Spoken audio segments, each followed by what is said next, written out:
pada hal-hal tersebut. Inilah yang menjadi pembeda antara bank konvensional dan bank syariah.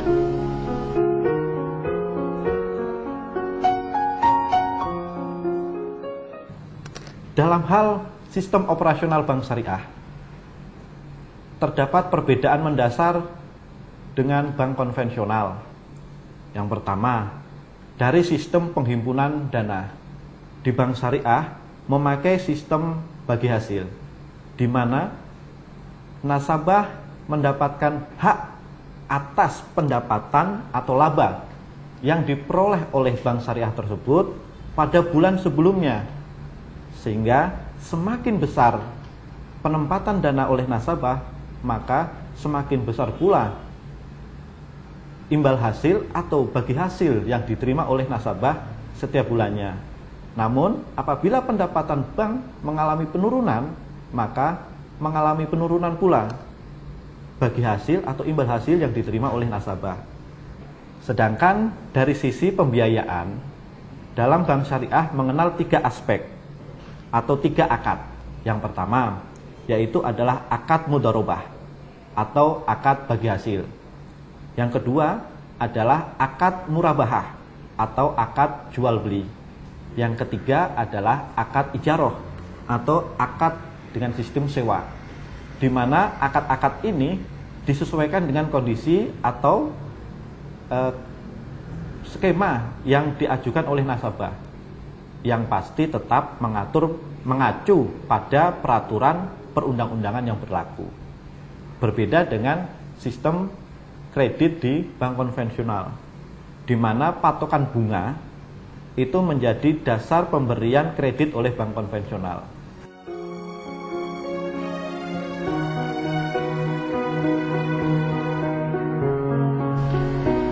Masyarakat sebagai pengguna jasa tentunya menginginkan hal yang mendatangkan kebaikan dan tidak merugikan, yang menjadi dasar dari tujuan ekonomi Islami.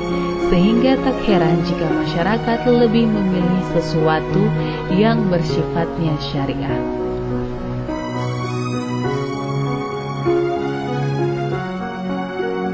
Secara persentase, di Provinsi Maluku ini, para nasabah yang menjadi nasabah bank syariah itu memang tergolong kecil.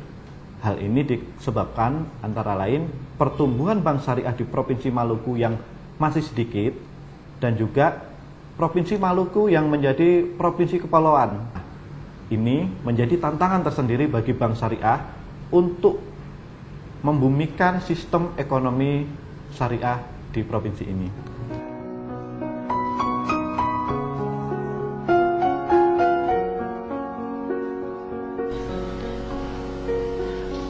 Bank syariah yang menjalankan sistem ekonomi Islam dengan tujuan untuk pemenuhan kebutuhan manusia yang merujuk pada Al-Quran dan Sunnah, sehingga terhindar dari hal-hal yang sifatnya menguntungkan sebelah pihak, membuat saya tertarik untuk bertanya lebih jelas lagi terkait sistem operasionalnya dan bagaimana sistem bagi hasil yang diterapkan.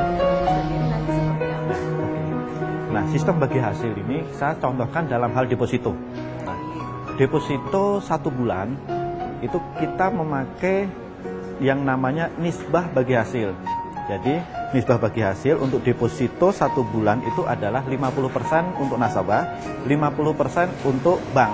Nah, sebagai contoh, nasabah menempatkan dana 100 juta dalam bentuk deposito 1 bulan. Nah, deposito 1 bulan tersebut 100 juta dikelola oleh bank. Nah, bank dalam hal ini bank muamalat, contohnya kami mengenal sistem hasil investasi per Rp1.000.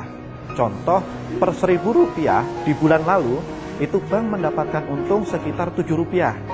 Nah, dengan sistem nisbah bagi hasil, jadi untuk deposito 1 bulan, deposito 1 bulan tersebut, nasabah mendapatkan nisbah 50% dari hasil investasi.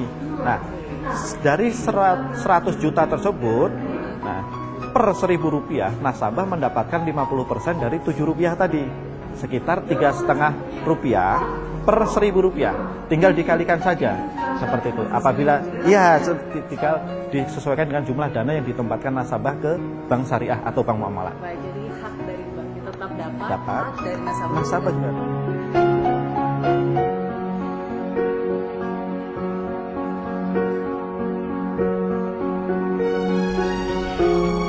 Dari tempat-tempat usaha yang saya datangi membuat saya semakin memahami bagaimana Islam begitu detail dalam mengatur setiap kehidupan umatnya di muka bumi.